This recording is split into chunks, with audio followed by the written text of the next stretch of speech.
Hey guys, welcome to Isaiah's Reviews Podcast. This is a bonus podcast, which is number 15, I think, is what I'm going to label it. But this is actually a love-hate relationship going on here between Batman v Superman. I like it. Sam doesn't like it. So we're just going to address some issues and see if I can convert him into liking it. I probably won't, but it'll be fun anyway. So what was the first issue that you had with Batman v Superman? The first? Okay. Yeah, I mean, we'll just knock them out, you know. What was the first issue? Like, you're sitting there and you're like, ooh, this is it.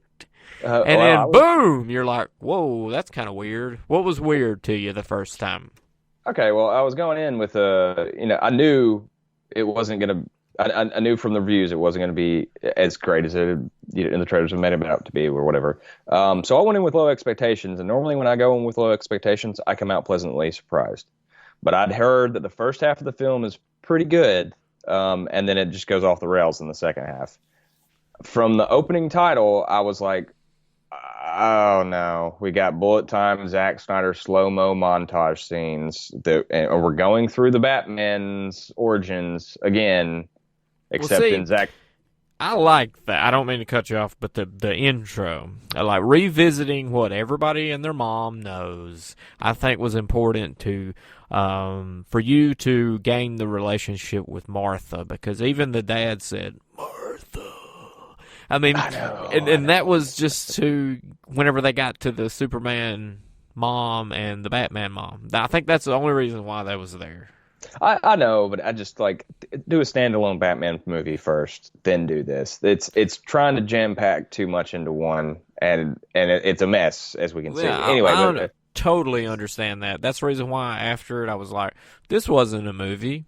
This was short films. This was like short yeah, things piled in together, and I was okay with it. I wasn't. I'm I'm okay with it not being like a beginning and end, like a movie, like your typical movie, you know. yeah. Well, honestly, visually, I'm liking it up until Martha gets shot in the face with with the pearls around the gun, and then I was like, okay, Zach, you're clearly style over substance. This makes no.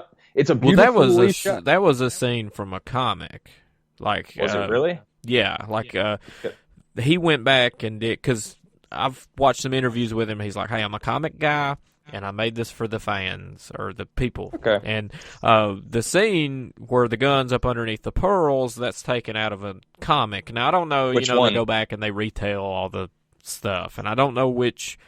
Well, they're grabbing from a bunch of different. It's the Dark Knight Returns. It's like a bunch of different ones, and I Right. get that. I don't But know. at I didn't least realize it's that was not the. taken from. At least it's some thug that killed her, and I can't remember his name. Yeah. But Oh, it's Joe not anybody you Chill. know, huh? Joe Chill. Joe Chill. Yeah, Is that's it. Yeah. I like the way Nolan did it better. I like the real time. It just felt more real. Like when he just shoots them and it's all so quick that it's hard to even process it, and the kid's just sitting there like, what just happened? That was a very powerful scene in Batman Begins. And here I just feel like slow mo. I don't know. It's just that's what Zack Snyder always does, and it's Well, just kind of like, it didn't bother me because it was fused in with the credits. yeah. I mean, I get what they're doing. I at that moment I was just like, no, okay, all right. Well, if we're gonna go with it, and again, also like, and I know you're saying that's being pulled from a comic, like the whole idea of the gun being around or the pearls being around the gun, and he shoots and they go off, and it's really pretty looking or whatever. But it was just like I felt like that was just him going, look, pearls coming at you in 3D, and Well, yeah, he also the Bruce Wayne as a kid had one of those pearls because when he fell into the well, he dropped the pearl. So okay, it kind of yeah, showed him hanging on to. a I'm pearl, sure it had some kind of emotional reference, like him still hanging on and holding on to that moment because he right. dropped that pearl in that Yeah. well or whatever. I just because in all of them it's about the pearls falling, and like even in Tim Burton's you see the pearls fall on the ground. In Nolan's, he tries to grab the pearls because he wants the jewelry for it. It makes sense why he's trying to grab them or what's going on in the scene. He's trying to get them because he wants money. He's poor and he's a homeless person. And then they fall to the ground. Like all that makes sense to me. This it just kind of was like, okay, whatever. And it didn't bother me so bad that I was like, I was out of the film. It was just kind of like, okay, well, now I know what I'm getting into, sort of. Right. And I get like, I think it just could have played out a little differently. But if it's pulled from the pages of a comic, then fine, Yeah, whatever. I think even the gun underneath the pearl was put, but cool. Let's proceed because we're 5 minutes into it and we still ain't got out of the first 5 minutes. Yeah. All right. Moving forward. All right. So, what happens next? He gets flown up by the bats, which was kind of weird to me. But then he says it's a dream, or the dream was all a lie, or something. I was like, thank God he said that was a dream, because I was like, are you kidding me? Is this really lifting him up off the ground? Yeah, people in the theater were laughing, and I was like, and then he said it was all a dream, and I was like, well, what the fuck? All right, okay, whatever, move forward, just get past this, please. Let's get to the movie. Yeah. And then, okay, so then we cut to, and it's like what Metropolis is getting demolished by Superman and Zod, but it's all from Bruce Wayne's perspective, correct? Is that what happens next? Yeah, the helicopter's landing, dropping him off, and he borrows this emergency Jeep or something. And, yeah, this Jeep commercial. Yeah, which I mean, Jeep it's commercial, well shot. product placement. Yeah, I mean, it essentially is, but it's well shot. I kind of like it. I loved it from that perspective. I was like, but the bad thing that I do hate, stop ruining the movies by showing everything in the trailers. Oh yeah, the whole movie is laid out in the movie trailers that they come out with. Oh yeah, no, you're right. I mean, they shot their wad on this. It gave away too much. I hope they learn from Suicide Squad and just stop with the Suicide Squad commercials now, even though it's leaked out that, what was it, the scenes, they're having to go back and do a bunch of reshoots for Suicide Squad, like right now, like emergency reshoots from what people said of Batman v Superman. So they're taking that into consideration. They're adding more humor into Suicide Squad, and a lot of the reshoots are the humor scenes, some dialogue and stuff like that. But a lot of the wads being blown in the trailers for Suicide Squad, that's what somebody from the inside is saying. So whoever's over the trailer department or whatever that's classified under must be working on Suicide Squad too. So yeah, he probably got fired. I hope, or demoted or something. Yeah. But anyway, all right. So we're seeing Metropolis get demolished again, but from Batman or from Bruce Wayne's perspective. I kind of like this scene until he's like calling Jack, this random dude it works. I guess some dude he's really close to. We don't really know, but he's just like, Jack, get out of the building! Jack, get out of the building! And then the building starts collapsing. Yeah, I didn't understand Jack just standing there. Yeah, he's just kind of like, you know what's happening. Yeah, my ass would have been halfway down the building, down the stairs. I think they're hitting on some 9/11 stuff here. I get, but I guess if you work in a massive big city and you're in a skyscraper, it would be hard to be like, all right, everybody, we got to leave. I heard a noise outside. You're hearing noises outside all the time. Yeah, I guess it's hard to conceive that your building's going to fall over. But there's the way it's shot is like, there's people in the building still working, and in the background in the windows, shit is flying everywhere, and they're just like, doop, doop, doop, doop, doop. Oh man, that sucks. And Batman's like, Jack, you gotta get out of the building now. And he's like, okay, the boss says we can go now. It's like, what the fuck, dude? You're working, you should have been getting all these people out of the building already. He's obviously something high up in Wayne Enterprise. Yeah, this is the problem I had with it, is I went in thinking that this first half was going to be pretty damn good, and no, I'm already having issues with it, and I'm like, it just feels like a Batman v Superman movie for the sake of a Batman v Superman movie, as opposed to just a good film. So, but anyway, I'm getting ahead of myself. So, yeah. All right, so we got the intro, Poo Poo Town. Yeah, so let's push into the first 25% mark of the film. Okay. Yeah, because we're 10 minutes in. Okay, where do you want to start? I have no idea. Wherever you have a problem. Oh, fuck.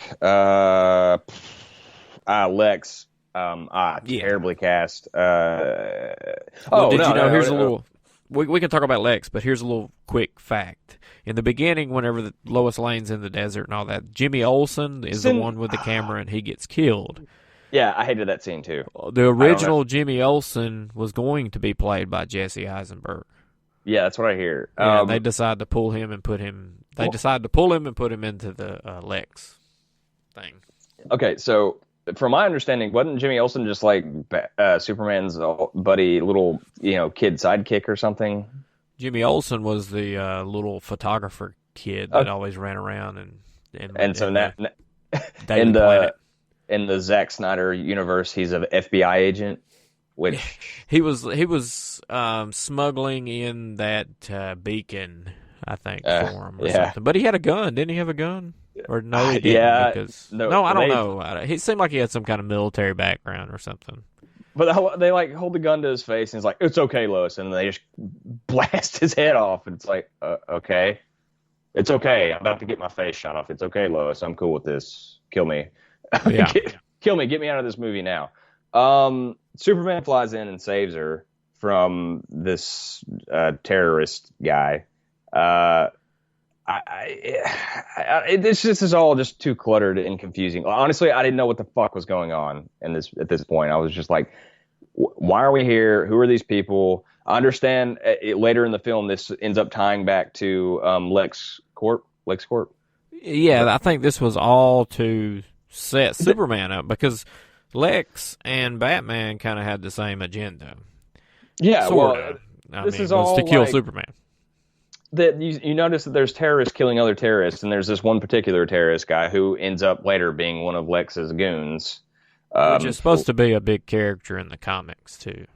Okay, he ends up killing all these people. Superman flies in, kills this terrorist, and saves Lois, the other terrorist. Mind you, there are multiple terrorists here. The drug lord guy. Yeah, those are like contractors. Like I thought of them as like contractors or something. Like we have third party people over there in like Iraq or something. Yeah. I felt like that's what it felt like when I was watching it. They were like, oh, he's a contractor. So then something happens with this with like. The U.S. gets pissed off at Superman, and he has to he goes to Congress or something and has to like face them, or is that later? That's later. Well, it doesn't matter because we're pretty close to halfway through now. So if whatever the biggest issues that you had, we're assuming that everybody's watched it. Okay, all right. So we just hit these whatever your big issue is. All right, I'm just gonna hit my big issues. Let me think. Okay, Lex really drove me nuts. Like his motivations were just like all over the damn place. I did not like. And also, like, hear me out. I think Batman was amazing. I don't really understand why I do understand why he's killing people, but I don't think the average person watching this film would get it. Because it's so fucking all over the place, and there's no like moment where there's a couple of moments where I thought Alfred was going to dive deep into it and talk to him and be like, "You were going way too far. You used to have it out, right?" Yeah, and it might be in the 30-minute. Yeah, and it might be in the 30 minutes that were cut. But like, we were come to believe that his whole MO was he does not kill, and in this one he is killing people, straight up killing people. Well, this was from Zack Snyder's mouth about the killing thing. All right, this is the dream scene. He's snapping necks and shooting. That's in the future. That's something. I don't know if it'll happen or if they'll be able to stop it or not. But that has to do with Darkseid. I know that. I'm not talking about that. I'm talking about the Batmobile sequence where he's just crushing people. Yeah, that's what I was gonna say. As Zack Snyder referenced all that, like he said that. All this is done by proximity, and that all the Batmans in the past, all Batmans in all films have killed due to proximity. Have killed them due to the fact that they were in the proximity of something that was happening that Batman caused. That's happened in every single movie. He just put a lot more aggression into it and more explosives. Like, I watched and tried to pay attention and catch if he directly killed anyone other than the dream sequence. I knew going into the movie that was the dream sequence with the desert. Uh-huh. So, excluding that, I was like, let me see if I can see a direct kill, because I'd already heard the Zack Snyder interview before I went to see it. And there really isn't one. There's one that's close where the Batmobile drives over the vehicle. Yeah. And you kind of see the guy explode and kind of fall off the other side, but you see the Batmobile go in between the vehicle and not directly over him. That was as close as it got, sort of, excluding the knife through the chest scene. I think he shoots a grappling gun into somebody and throws him around. Yeah. But it doesn't I'm not look gonna like lie. kills. The Tim Burton one, especially the second one, he's killing people left and right. But that's Tim Burton, and that was before we got Nolan's verse and understood actually who Batman is. But I don't know. Anyway, I just felt like it was I don't know. It didn't do a good job of showing him actually, like, there was no scene where, like, at least from my memory, where a criminal's about to die, and then he saves him. And then leaves him for the play. Anything like that. Like I know what you're talking about. That makes sense. Because he should have put that in. Yeah, there's none of that there. It's just him beating the shit out of people, crushing, or what looks like crushing people. It may cut back later, and they're actually sort of. I think that's a good point, because, like, it would have been neat if somebody was about to fall off a balcony or something like that, and then he put in the effort to grapple their leg and throw them onto something to save them or something.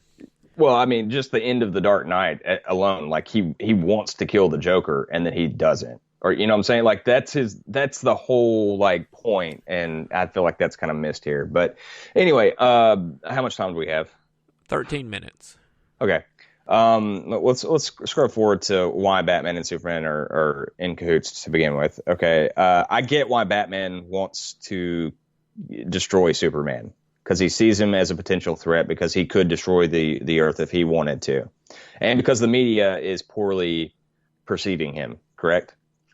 Yeah. I mean, it's sort of, they tried to make it as believable as possible, I think. Like, if we really had that happen, like, how would we take it and what would we do? I don't mind grounding it. I just feel like it's too heavy-handed. I really want to get to the point where Superman and Batman have some really comedic dialogue. Like, which scene are you talking about?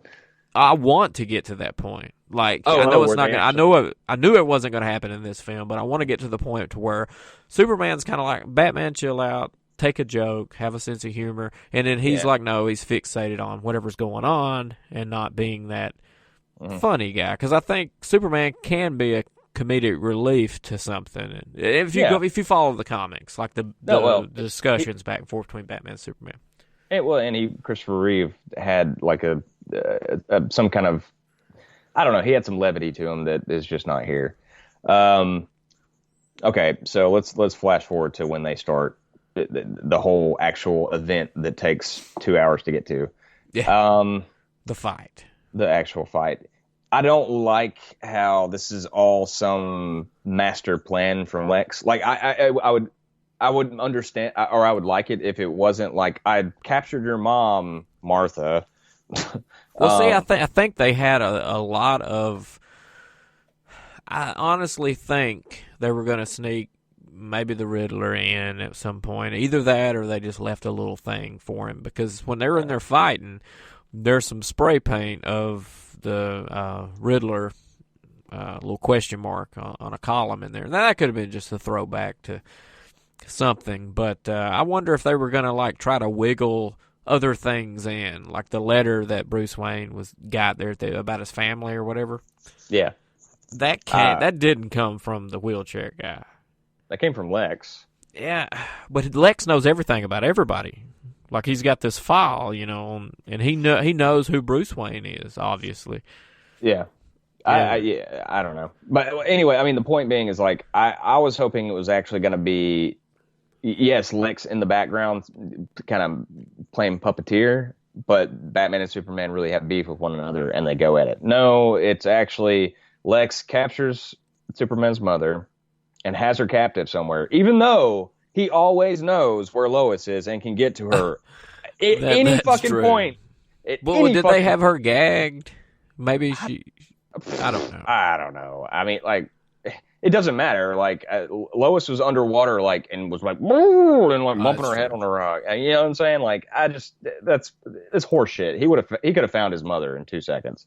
So anyway, especially when he saves her in The Man of Steel, like when Zod's trying to kill her or mess with her or whatever. There was that big scene where he's like, "You think you can hurt my mother?" and beats the shit out of Zod. So that was just like, what the fuck? Really? Like, this is why they're fighting? Okay. So he's like, you got to go kill Batman or I'll kill your mother in X amount of time or whatever. Well, he tried to side with Batman. He was like, maybe I can talk some sense into him, you know?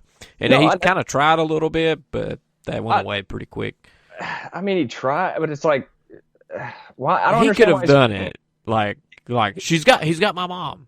Yeah. It's like, Well, that's right all he had away. to say. Instead, he flies in and he's just like acting like a dick. Like, yeah, and then why you was wanted he? it, I could kill you right now. And it's like, or you could just say, he's got my mother, Martha. He wants me to kill you, or he'll kill my mother. Like, that's all. Right. It's just very poorly written. And this is the point of the film where I realized it's not just the cutting and the pacing of this film that's a problem. It's how it's written right here. This is very poorly written. Well, I understand, what you're talking about. And plus the whole confrontation between Superman and Batman whenever he wrecked this car as well. Like, don't come back or don't whatever. Why? He's obviously fighting and chasing bad guys. Yeah. He stops him from getting bad guys right there. And it's just kind of like, what the fuck? I mean, here's my thing is like the way that some of this is shot is beautiful and constructed. Yeah. The way in which it's playing out doesn't make any fucking sense. That is my problem with it. It's just like Zack Snyder's like, oh, that would be a really cool scene, and Gorier's like, oh yeah, cool, I'll work it in there, or whatever. I'm just hoping that the 30 minutes is gonna butter knife the edges of this a little bit to make it not as blunt. I hope it's you can't fix that ending, that ending fight sequence. That's how that's written. But maybe some of the other parts can be polished out and given room to breathe. I felt like there were scenes that just cut from one scene to the next scene, and they're like in mid sentence talking, and I was just kind of like, okay, we're not gonna have an establishing shot to show where we are. I agree. It's chopped, it's cut, it's terrible, but I honestly think that given the 3-hour version, not the theatrical version that we watched, but the 3-hour one, I think in 6 years we can go back and watch the 3-hour version and go, okay, that wasn't as bad as I thought, because these and these and these and these are all these missing puzzle pieces to it. Even though you're not supposed to make a movie like this. And my thing is, don't ever do it again. Like, you did it this one time to hurry up and create this universe, but you can never do it again. Like, this is a pass that a lot of fans are giving them, and they're praising it because they finally get to see this stuff on the screen, but you can never do it again. Some people are praising it. Yeah, you're not. Some of the fans. But what I'm saying is, you can't do it again. This is a once-and-done style of film to get stuff rolling. And I can accept it, but if they do it again, I can't, because that means it's just poor shit. And they are just going to do it again because it's Zack Snyder and Goyer writing and directing. Well, he's producing or executive producer. He's like J.J. Abrams over Star Wars. Snyder's going to be that over the whole DC universe. How much time do we got? 6 minutes. Okay, I want to get to here's my biggest issue with this movie. Lay it on me. I understand what they're trying to do here. Had it have been played out again, had it have just played out or been conceived in a much better way, the whole Martha, the whole I'm not going to kill you because your mother's name is Martha and so is my mother. Well, I think that was like that trigger that goes, what the crap am I doing and what have I become? Even though it skips a lot of that would draw you in. Like, you're not emotionally connected to this film at all. I wasn't. No. I like it, and I wasn't emotionally attached to anything because it didn't give you time to be. And you're not emotionally attached to what's going on between the two of them. You're just visually attached. And that's what I was, is just a visual attachment. There was no emotional to anything in this movie, period. And I'm okay with it, but they can only do it one time. Right. If they do this again, I'll be pissed. Oh, yeah. Well, okay. Let me just draw out this scene for people who hadn't seen it. Or spoiler alert. Well, I mean, I guess that's too late at this point. But it's just like they're in mid fighting. Batman is about to kill him, and of course, conveniently, Lois is there because plot needs her to be there. That's how it was in Man of Steel. She's a link in a chain. She's always where she needs to be at any given moment, and it's just like, for fuck's sake. But anyway, all right. So, Batman's about to kill him, and then Superman's like, "We got Martha," and he's like, "What did you say? Why'd you say that name?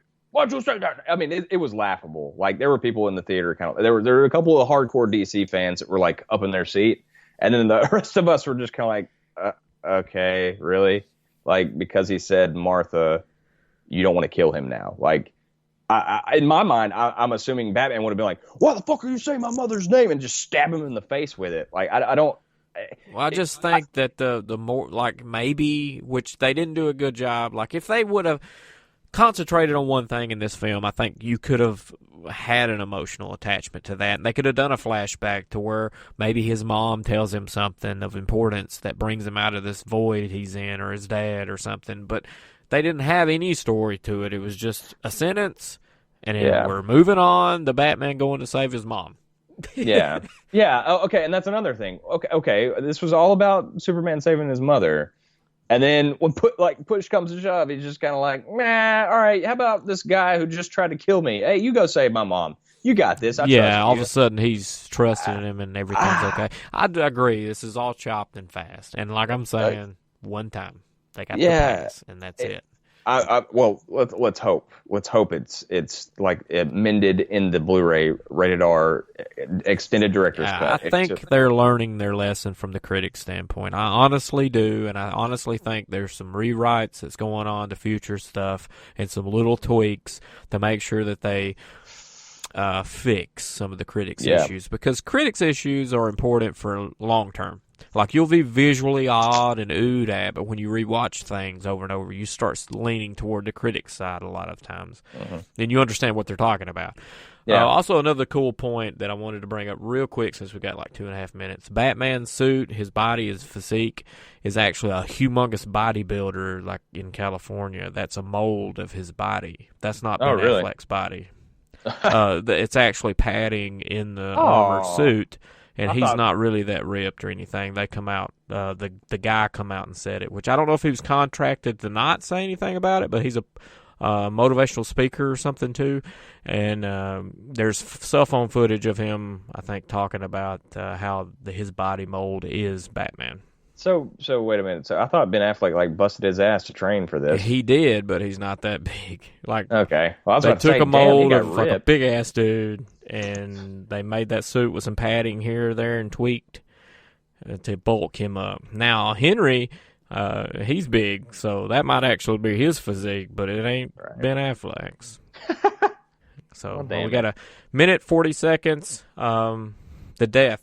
Are you cool with Superman's death? I'm okay, because I know how it plays out in the comics. I'm okay with how he died. I don't give a shit about Doomsday. I thought that was shoehorned in. That was, and just slapped together. It's very unclear how he was even conceived. It's just like, Well, I think that's Zack Snyder said the 30 minutes is going to come from the ending and actually some of the beginning. So he didn't say anything about the middle, which kind of shocked me, because I thought that was what would make things a little smoother. Yeah. But I'm assuming that they already showed a deleted scene of Lex, and he's actually the Mother Cube. He actually stood in this water thing, and he knows what's coming. So at the end, that's why he says what he does. And Lex isn't really a bad guy. He is, but he's like, he paid for Superman's funeral in the comics because he said, if I can't kill him, at least I'm going to pay for his funeral. So, I mean, he's not, like, terrible. He knows what's coming, and he wants to save humanity.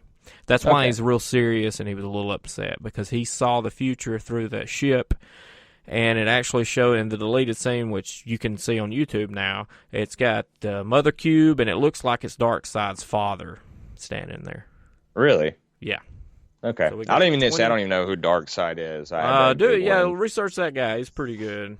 It's headed in a good direction. The Death of Superman, Wikipedia that if you want to know, like a summed up version of the whole Death of Superman series, but it's good. Batman needed to lead this Justice League, and that's what he's doing. But anyway, we're 5 seconds away. Thanks for watching. This was just a quick why you didn't like it.